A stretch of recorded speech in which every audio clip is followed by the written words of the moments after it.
or I'll just do it right now. So our next speaker, who is also virtual, is Dr. Amelie Ramirez. She is the director of the Institute for Health Promotion Research and associate director of the Cancer Outreach and Engagement at Mays Cancer Center, UT Health in San Antonio. Dr. Ramirez will be speaking about accrual of Latinos into clinical trials from the Cancer Center perspective.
So Dr. Ramirez is going to present it remotely. So Dr. Ramirez, can you unmute your mic on your side?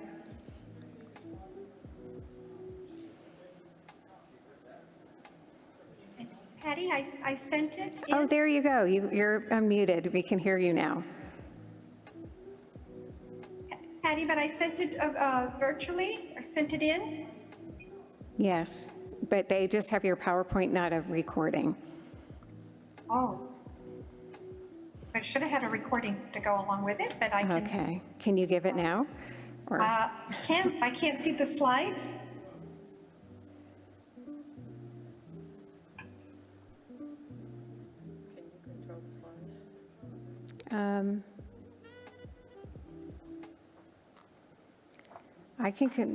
I can control the slides and I can tell you where I am. Okay. If that would help.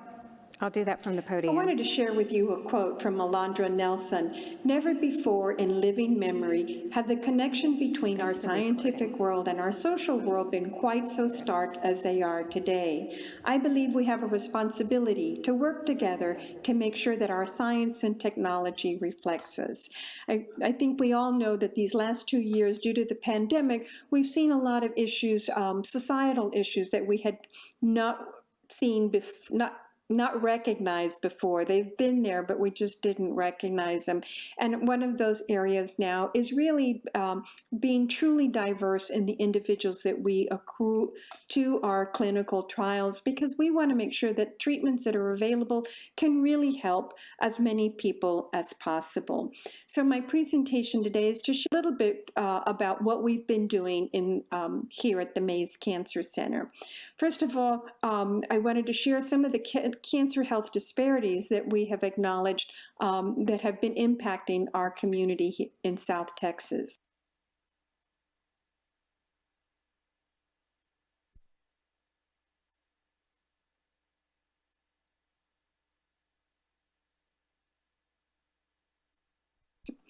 First of all, our catchment area for the Cancer Center is composed of 38 counties, about a total population of about 5 million. But the uniqueness of our population is that almost 70% of our population is Hispanic. Here in South Texas, we tend to use Hispanic more so than my colleagues in the East and West Coast, who refer to themselves as Latino, mainly because majority come from Mexico, but also this was a term that we've just have grown up with here in the central US. I think it's a little bit more common than even Latinx or Latino or Latina.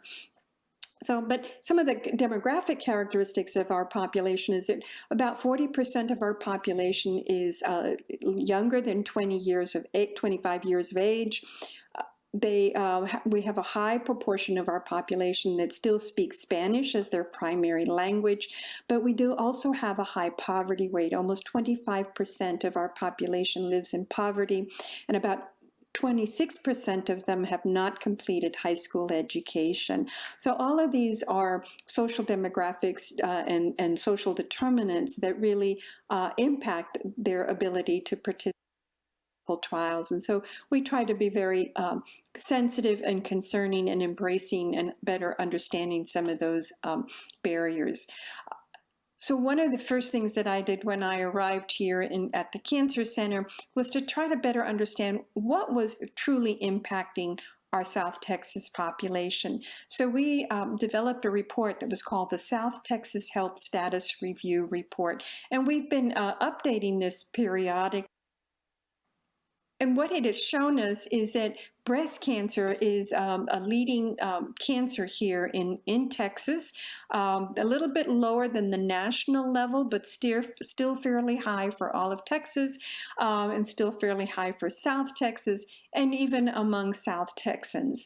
And the reason I wanted to bring this up is that as you see these cancers here, cancer has now become the leading cause of death for Hispanics or Latinos, and we don't understand why. We don't know what's contributing to that increase in cancer, and that it's expected to increase by 142% over the next 10 years or so.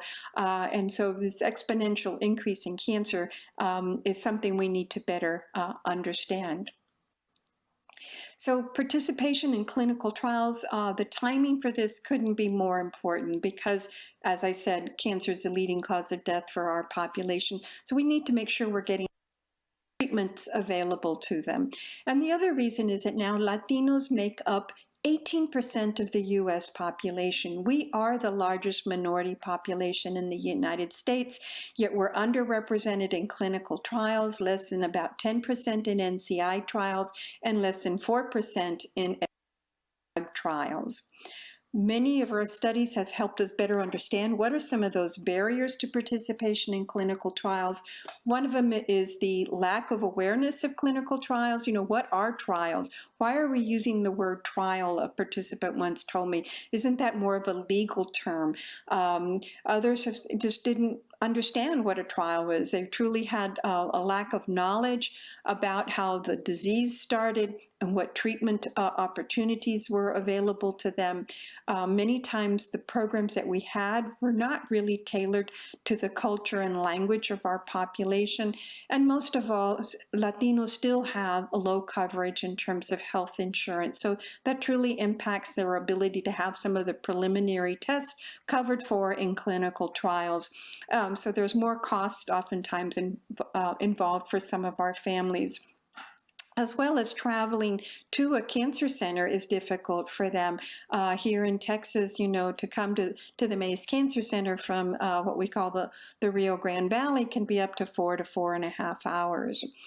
In addition to this study that helped us understand what were some of the barriers, we also asked what would encourage you to participate in a clinical trial. And some of the responses that participants provided was if they trusted their doctor, if they trusted the center where the trial was being conducted, and most of all, if they felt the trial would help them. Obviously, that feeling of hope that maybe their cancer could be cured, but also more futuristic, maybe it can help other patients with cancer as well. And then also having information that was easily understood was important to them. But oftentimes within the Latino community, family is very important, and sometimes it's a family decision. So making sure that they had encouragement from their family also helped increase their participation in clinical trials. So I'd like to share with you a few projects that we feel are helping to increase and to diversify our clinical trials. One of them is called I Have a Choice, or there are the Choices Project. And this project was funded with support from the Susan G. Komen Foundation, in which we are very grateful that we were able to do this study. With this, we developed some videos that had real role model stories in terms of why they wanted to participate in a clinical trial. We also added a patient navigator to help be available to answer any questions that our breast cancer patients or their family members may have had. And all of this helped to contribute to helping them make a more informed decision about the clinical trial, whether they should participate or not. This study had 3 components, is that we randomized our treatment group into groups that had never heard about a trial, to a group that was maybe had heard some information but had never participated in a trial. And the third group was a little bit more knowledgeable about what are clinical trials, but again, had not participated in a trial. So this study really focused on what can we do to enhance their knowledge and attitudes about trials, how could we increase their self-efficacy, and how could we make sure that they felt comfortable discussing this trial with their doctor and or a family member.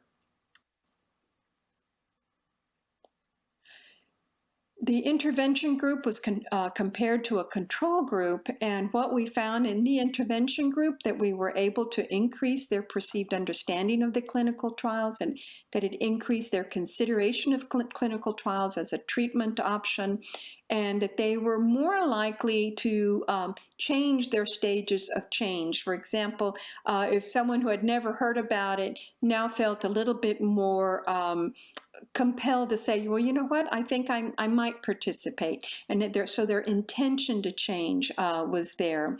And then also that we were able to increase their likelihood to talk to their doctor about the clinical trial, to ask a few more questions, and to also discuss that with their family or friends, and so that they were more enlightened to talk about the pros and cons of participating in a trial. So the project also helped us better understand that it's just not about increasing awareness to participating in a trial, but you had to think broader than that. And another was, trying to better understand what were some of the barriers of participation, and that they're really complex and multifaceted. For example, you need to consider the health system. Were there bilingual signs? Was it easy to navigate where you needed to go to see your doctor or to go for your appointment? Was your provider able to speak to you in a language that you understood? So some of these things were, and if not, did they have someone available to help you with translation? We found that these things were truly important, and that the addition of a patient navigator really was important to helping address some of these more structural barriers, such as language and logistics, things that perhaps some of our providers or some of the other clinical staff may not have the time to do because of their patient volume. But the other was, don't assume we know it all. You really need to have the patient, the advocate, as part of your team so that you really understand what the patient is going through. Also, that pre-testing was critical, and that empowering interventions such as the one that we had designed really can increase and foster self-efficacy and provide that patient with a sense of control that they could make an informed decision regarding their treatment options. So this was the key component of our study. We were able to document that the development of a computer-based video programs are, with a patient navigator, are an effective strategy to increase patient knowledge and understanding of clinical trials and to promote their participation in clinical research. Another activity that that has impacted our thinking throughout the Cancer Center is that we developed a committee to specifically look at minority accrual. And we meet on a quarterly basis. What can we do to create a better situations for our patients?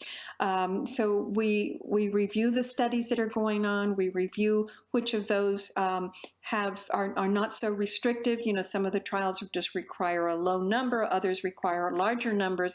And what did we do to facilitate this? So we worked with our clinicians. We identified what some of the barriers were, and we implemented a plan that would help us expand, you know, our understanding of the clinical trials, and also to increase physician education and ask if they needed assistance with kind of community outreach for promoting their trials.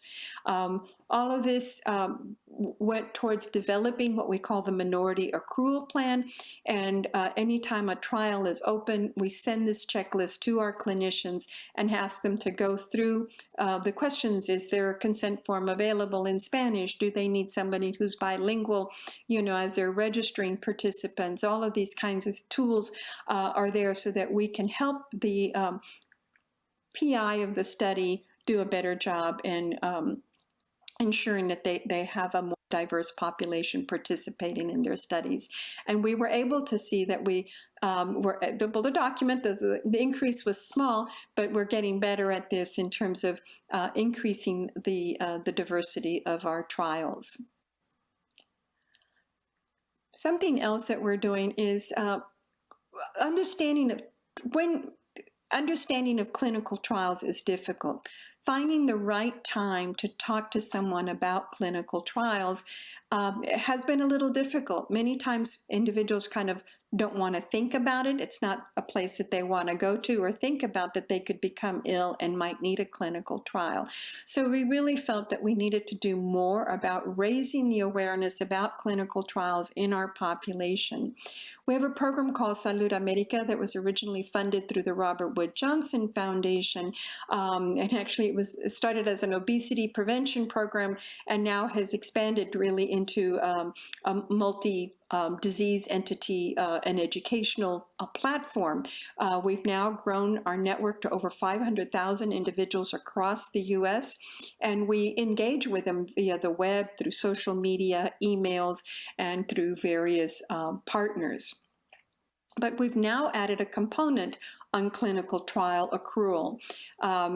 So we've developed an infrastructure that really focuses on Latino-focused recruitment strategies so that we can increase clinical trials, not only for our cancer center, but also we're working with our Alzheimer's Center as well. So we have three major components. One is to promote the clinical trials, in this case with our cancer center, talking about different studies that are available. One that I just want to point out real quickly is that we're really excited that we are conducting the first survivorship trial that focuses on Latinos, collaborating with my colleagues, Frank Benedo from the University of Miami at the Sylvester Cancer Center and our Mays Cancer Center, of which I'm a multi-PI. We're going to be recruiting 3,000 Latinos to participate in this study, about 1,500 from each of our locations. So we just now getting started on this, but it's really an important important effort for us in developing this cohort. The second component is that we really want to uplift stories of Latino role models in clinical trials. We want to utilize their words in terms of why they wanted to participate in this trial, so that they can make others feel comfortable. We call this our social cognitive theory. This is a framework that where by seeing other individuals like yourself, you're more likely to participate in that particular action. In this case, it's obviously the clinical trials that we're trying to promote, but it just increases knowledge and self-efficacy in an individual. And the third component of the program is that we want our health system and our physicians to pay attention to potential implicit biases.